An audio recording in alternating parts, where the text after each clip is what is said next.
Ago, nakay okasyon ko pero di ka ganahan mahasol ko or di ka ganahan mahago-hago ko.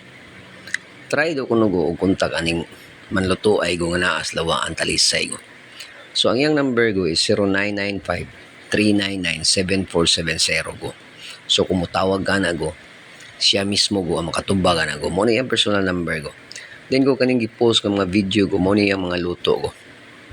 Then pwede sad ko ikasay magbuot go sa gusto nimo nga ipaluto go. Wa tay problema sa bayad go. Ang bayad go is 150 pesos go per kilo go. Kung sa may buti pasabot ana niya siya. Halimbawa go magpaluto kag humba go nga 1 ka kilo go. So ang imong bayaran sa iya go is 150 pesos go. So wala say problema go. Pwede ra sad nimo siya mahangyo go. Gusto ka mukaon go og humba nga lata kay go. Ug adobo go nga kana bitawng inato kay nga pagkaluto go nga magpula-pula siya go. Then gusto sa kamukaon go mga fried go, for example go kana mga fried chicken go. Then napilan pa na siya gravy go. Depende go kung unsay gi-crave go. Ana kanindot ani niya go. Is muluto siya go kung unsay gustos customer go. Uyun-uyunan ka go kung unsay gusto nimo go. So ay na pagdugay go. Kontakan na yang number go. 0995-399-7470 ko. This is Chef Kensuki. Thank you and enjoy.